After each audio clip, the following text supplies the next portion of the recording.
Welcome to Breaking Sales, a podcast dedicated to helping you have tough, meaningful, and rewarding conversations with your prospects and clients.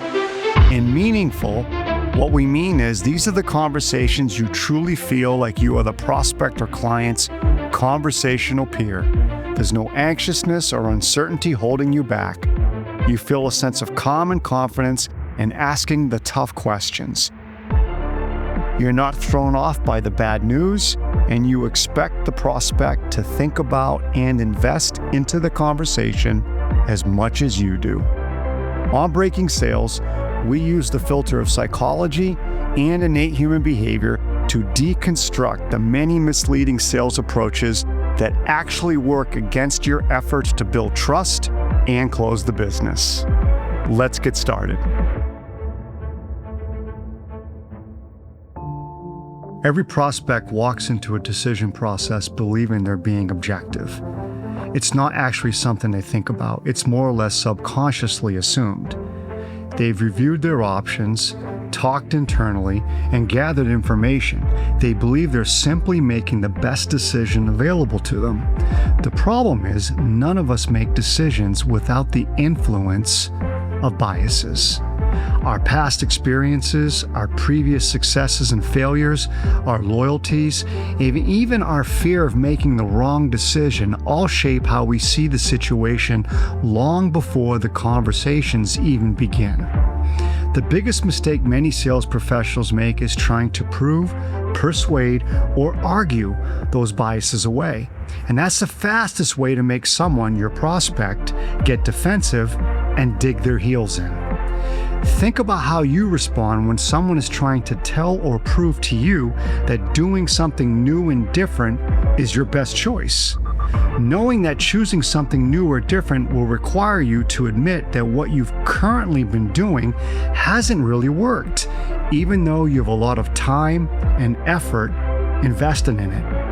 In today's episode of Breaking Sales, Pam and I are exploring what it actually sounds like to create a conversation experience that allows someone, your prospect, to question their own assumptions so that a decision to change is their idea, a choice they can embrace and not fight. Let's get going. Pam, let's get into another really important topic here, okay? Okay. Biases. Okay. Right? I mean, there's two sides to this too, which makes it even more complicated, right?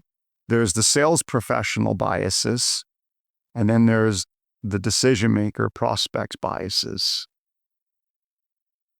And if we know anything about biases in general, they're there as a mechanism.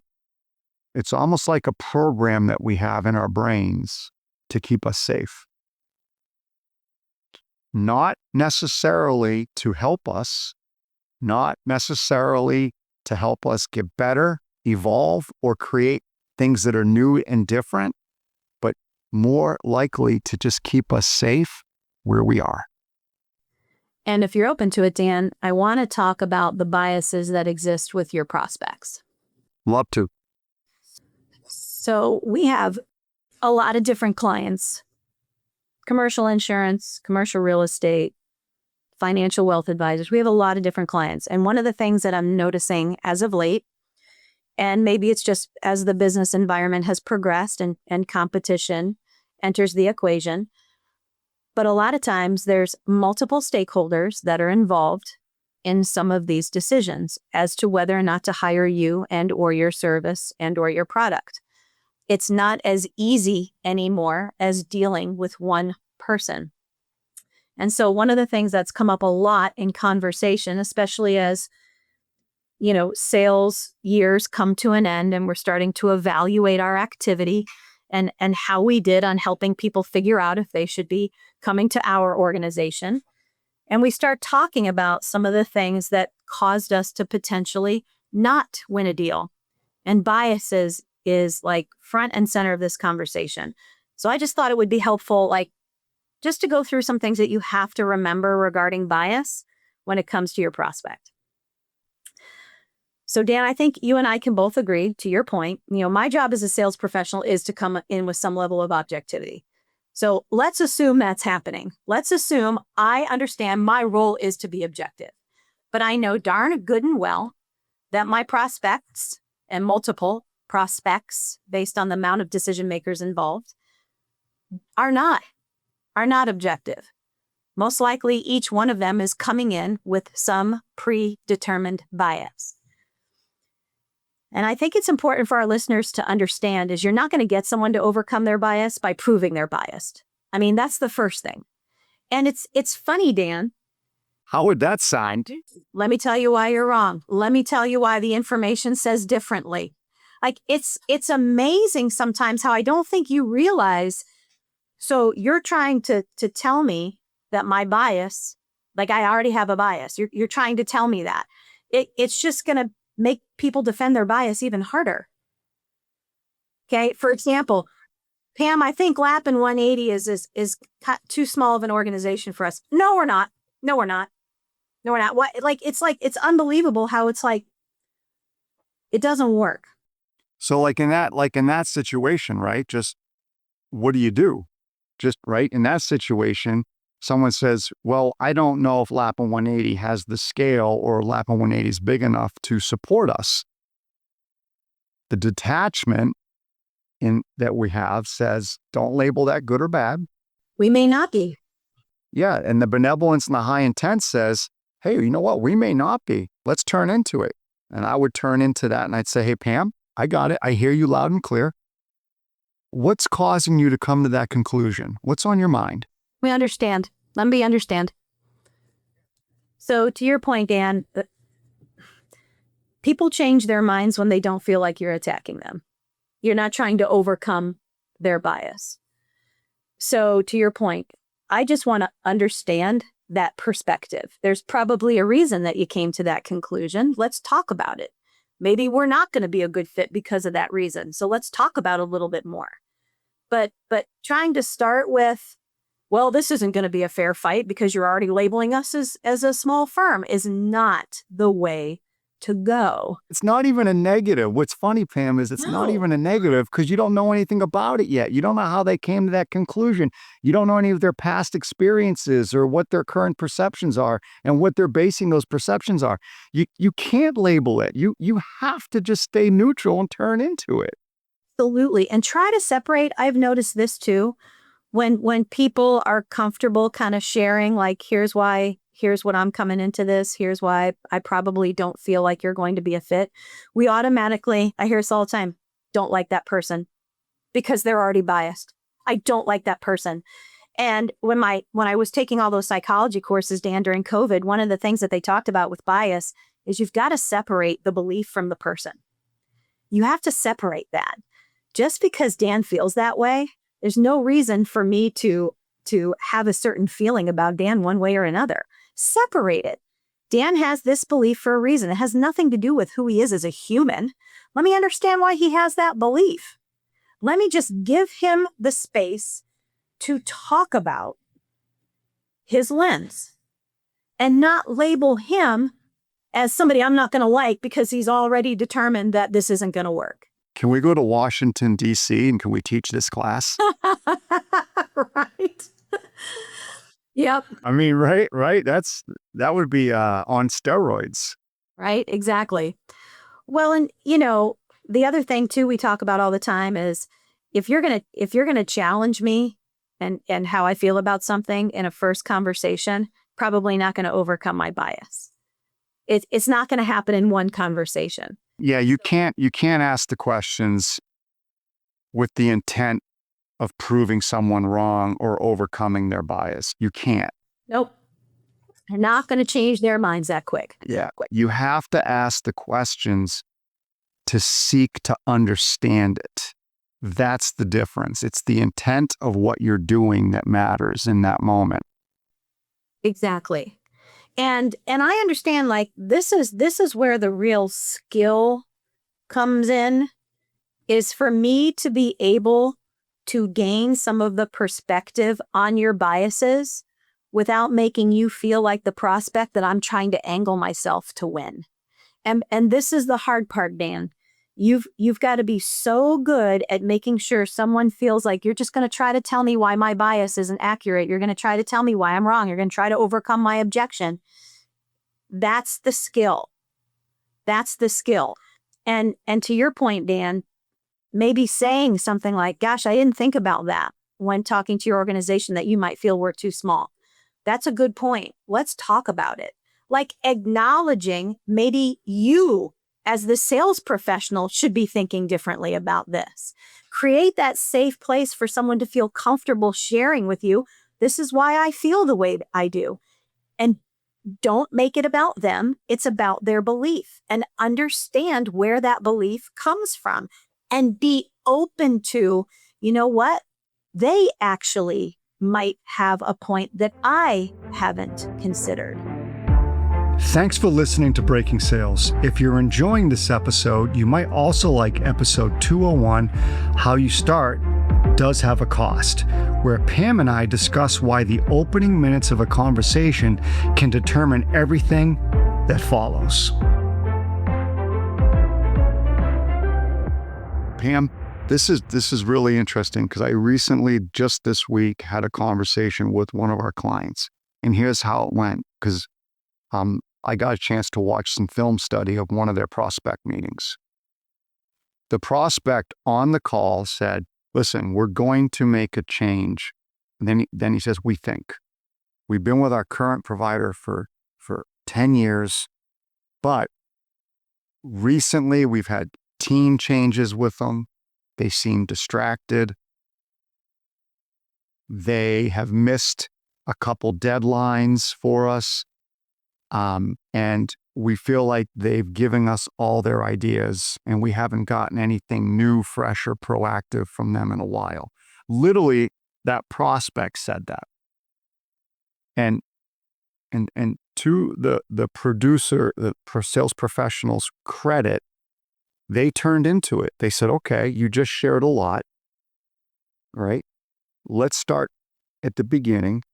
Can you give me some examples more of what each thing you just said? And they went through that, which was great, right? The sales professional went to get examples. Then the sales professional said, okay, so how long and when did this start? When did you really start to feel and see and have this experience of things maybe not being the way they used to be? What did you communicate to your current partner? How did that go? How did they respond? Right? The sales professional really became very diligent with seeking to understand, not once promising anything, not once sharing expertise, not once talking about themselves. But the prospect at the end of that said, the problem's going to be, though, making a change. And I'm not guaranteed we're going to make one. And that's when the sales professional producer says, okay, let's talk about that. I'm not here to tell you that you need to make one. Let's go through a little bit. What do you risk, if anything, staying where you are? But what do you gain staying where you are? And they had that conversation where the prospect said, well, I think I'm going to risk this, this, and this if I don't make a change and I stay where we are. But here's what I gain. I know them. They're a known entity. It's comfortable, right? All of that. But then the sales professional said, I got that, but let's flip it. Take my company out of it. It's not about me. What do you risk if you make a change? But what do you gain? It was a very interesting conversation. They did an outstanding job of diving into the bias, which in this case was going to be loyalty. And they still didn't, believe it or not, after about 45, 50 minutes, they still hardly had shared a single thing about their company. Well, and you and I know this, Dan. Getting somebody to confirm or change their bias all comes down to the experience that I have. The experience will determine whether or not I can overcome my bias. It's all going to be the experience. And it can go both ways. It can go both ways. Sales professional. The prospect was already biased towards the sales professional's company. Really excited. Everybody was like, we think this is the way we want to go. We're excited to meet with them today. And the experience they had with the team did not meet their expectations. They had a predetermined bias that my client was going to knock it out of the park. When they came in, they didn't knock it out of the park. And they completely changed their minds on hiring them. Completely opposite is true. You are not in the driver's seat. You are not the favored in here today. You have a lot to overcome. Great experience. You blew us away. You blew us away. You gave us a different way to be thinking about this. And Dan, you and I both know there's no guarantee you're going to overcome somebody's bias. There's absolutely no guarantee. But the only chance you have is to understand my bias, why it exists, and potentially get me open to a different reality based on the experience that you provide for me. Or help them think forward about a future narrative and future experience, because that will help them determine if the current situation and relationship serves where they're going. But they are able to come to that conclusion, not you telling them. And again, it's just becoming harder and harder and harder if you're not well versed in some of these conversations to really get to the source of truth on the side of your prospect, to understand everything that's going to enter into the equation as they debate this change. And understanding their biases and why they exist is a big one. And it takes a lot of skill to get somebody's guard down to have that conversation with you. And I'm going to share this, and I know there are going to be some listeners, and I don't know how many or what percentage they're going to roll their eyes, and that's fine. Do your own research on this, but here's reality. We've recently had Mark Leary on, Roy Beimeister on, both PhDs, birth neuroscientists, psychologists, talking actually about human nature regarding biases. We all have a negative bias, a pessimist bias. It's innate. So even when you are the right answer, even when you have the right solution, and the prospect still decides not to do anything, believe it or not, that decision doesn't always have anything to do with you. They may absolutely outright agree that you are the better choice. You are able to help them. You would improve the experience. You would improve whatever it is that needs fixed. The challenge in that scenario is that their negative bias kicks in. And the negative bias is a pre-programmed thing we all have where our brain tells us, be careful. Don't do it. What if this happens? What if that happens? What if by chance it doesn't go right? What if you're on the hook for this and this makes you look bad? That's the negative bias that kicks in. And it always kicks in when the prospect is no longer sitting in front of you. It's when they're back in their office debating their options. It's when they're talking to their peers or their boss about what the options are. That negative bias kicks in. Even if they think you are good, even if they do like you. So you have to learn in your sales conversations to understand through your questions what are the potential biases. Seek to understand the past experiences, the current experiences. That's why, as you know, Pam, we teach past, present, and future to try to identify where these biases may lie. And if it's even possible to help that prospect overcome them. May not be. May not be. I like it, Dan. Good topic. Until next time. Until next time. One of the biggest mistakes we make in sales is believing A, our job is to sell and to remove a prospect's objections. It isn't. Our job is to help the prospect determine where those objections come from, if they are real and worth overcoming. Every concern, hesitation, or resistance has a story behind it. Maybe it's a bad experience. Maybe it's loyalty to a long-term partner. Maybe it's simply the fear of losing face by making the wrong decision. No matter the cause, there is a need to help the prospect determine what's real versus what's a byproduct of innate negative or status quo bias. Whatever the reason, people rarely change because someone tells them they're wrong.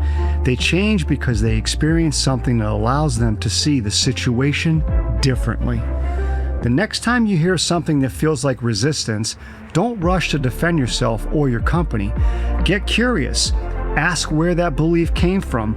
Understand the experience behind it.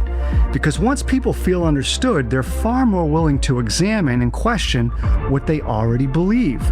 It's the difference between your prospect rationalizing doing nothing or having the courage to choose you, something new and different. That's our episode for today.